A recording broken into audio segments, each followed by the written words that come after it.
diver, and Sharna, our safety diver. Now, I want you all to just say hello to our divers, so give them all a big wave for me. Say hello. Hiya. Excellent. The next thing we're going to do with our divers is we're going to ask them if they're okay. Now, you can't really use your mouths to ask them if they're okay because they can't hear you and they also can't talk back to you, so you can't use your mouths. What you can use instead though is you can use your hands in order to be able to communicate with them. And I believe we've got some of our junior shark divers who've been in our tank today. What sign do we need to do to ask them if they're okay? Excellent. You give them a nice big okay sign. Now the okay sign is both a question and an answer, and we'll demonstrate that for you now. So if everyone can give me a nice big okay sign for me. Excellent, lovely. Okay, Hannah, are you okay? Hannah's okay. Charlie, do you smell? Oh, he's caught on them. I've done the joke too many times. Oh, he's hungry, apparently. Do you smell them? Yeah, he does, excellent. Cool. There he is, cool. Now, these are not the only two divers that we've got here with us today. We've also got Jamie, and Jamie is our dive supervisor. Now, Jamie is usually in the water like these two, but today he's got an incredibly important job. Jamie, as the dive supervisor, is responsible for all of the health and safety regulations in our job and makes sure that these guys are nice and safe. He's also in charge of all the food preparation that goes on for every animal that's going to be fed in the tank today. So he's got a very important job. Now the next thing we're going to do now is we're going to start to show you some of the divers' equipment. Now the first bit of equipment might seem a bit boring, but it is very, very important. And these would be their weights. Now in the little fancy vests that they're wearing, these are called BCDs. And in these pockets, they've got some extremely heavy lead weights. Charlie's attempted to get his out of the pocket, but it seems like he can't. There we go, it's just one very big block of lead. Now the weight of their equipment on their backs, believe it or not, is about 20 kilograms. That is not enough weight to keep a human in the water because that's how buoyant humans are when it comes to salt water. So they need an additional anywhere between 4 to 10 extra kilograms in their pockets in order to make sure that they can actually get down in the water and do some diving rather than just doing some floating. Now the next bit of equipment involves them turning around for me. Now let's see if Hannah actually listens to me, turns around properly.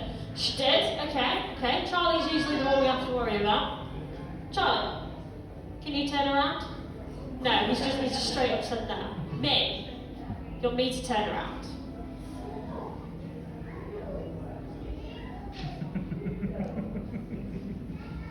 Is that cool? You want to get all the way around?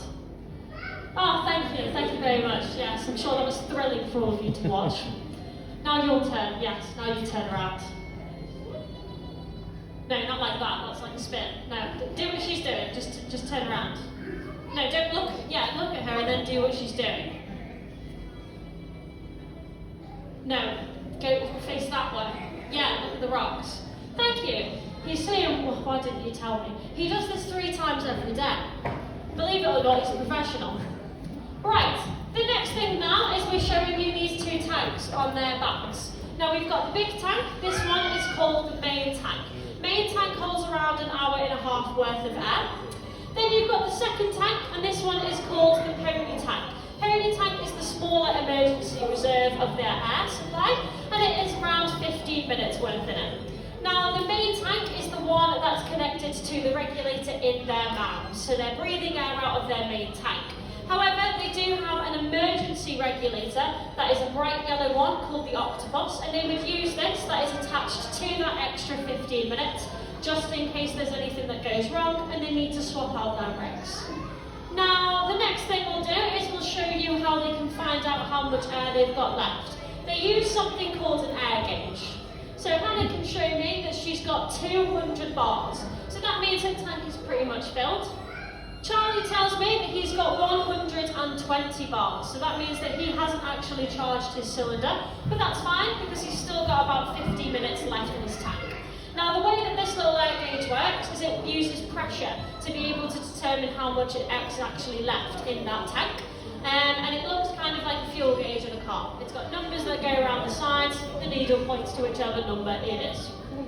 Now Hannah is going to show us 2 skills now. Now these 2 skills are some of the first skills that you learn when you want to start your career in diving. Now the first skill we're going to get here to show you would be how to remove your mask under the water and then put your mask back on. The reason they teach you how to do this is just in case you're out on a dive and your mask strap was to break. So you need to replace it, and that's why they teach you how to take it on and then put it back on. Take it off and then put it back on. So we're going to do this in two parts. The first part of it is going to be asking Hannah to flood her mask filled with salt water, and then we're going to ask her to empty all of that water out her mask so her eyes stay nice and secure and she doesn't have to look through loads of nasty salt water. So we're going to get her to fill up her mask now for us. It's dead simple. Just hold it away from your face, then it'll fill up. Now if she wants to get rid of it, all she needs to do is just hold her mask and then lift her head up and breathe out through her nose. When she does this, that pushes all of the water out the bottom of the mask. Then when she lifts her head back down, that seal is nice and tight and it doesn't allow any more water to get back in. So now is the second part, which is the actual skill itself, which is the removal of the mask. Now when she removes the mask, she'll pretend like she can't see it, and then she'll use her thumb to locate the nose piece. Now we do that to make sure that it's not upside down, because you don't want to end up crushing your nose, because that'll probably hurt. Then once you've done it, you secure it tightly to the front and back of your head, moving any hair out of it. You don't want to get hairs pulling on it, because again that hurts. And then once again, all she needs to do, once it's nice and tight, just lift her head up and breathe out through her nose. If it is a little bit loose, then there's two straps on either side. She just pulls those straps and that makes it a lot tighter for her, so it doesn't allow any water to go in. And then the last skill she's going to show us is the regulator removal. Sorry, I apparently need to drink water.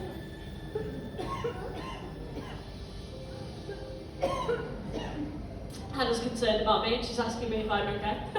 Now, we're going to get Hannah to remove her regulator. Now, that can be pretty scary as a diver, because obviously if you remove your regulator, that means you are no longer able to breathe. Now, the reason they teach you how to do this is in case there's anything like an emergency that happens. So let's pretend her regulator stops working and she can't breathe.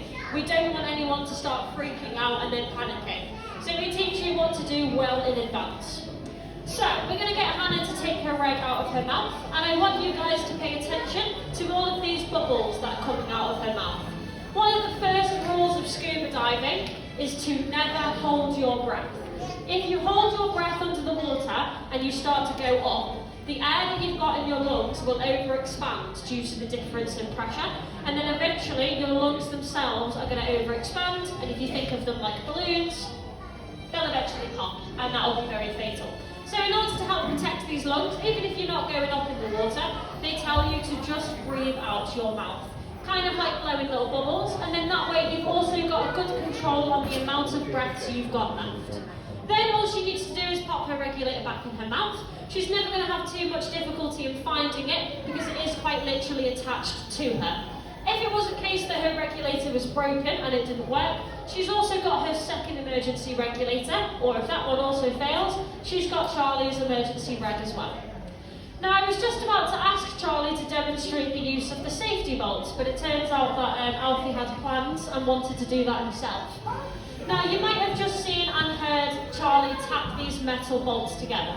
Now, these are his safety bolts. They are literally just two bolts made of metal. But when you whack them together, the sound travels for 3 miles under the water.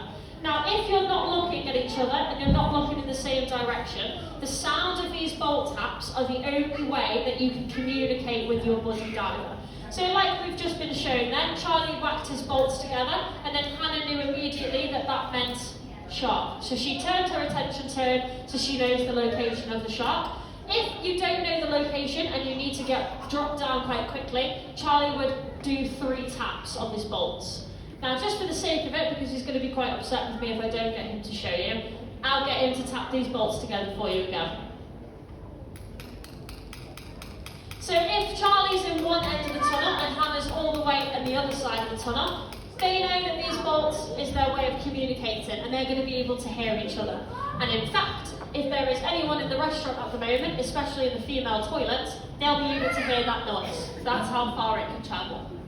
So now we're going to say goodbye to our 2 lovely divers. Now, Charlie's job as the safety is to be Hannah's eyes for the next part of the show, because now Hannah is going to go up to our supervisor Jamie, who was there before, and he's going to be giving her a pair of metal gloves to to fingers.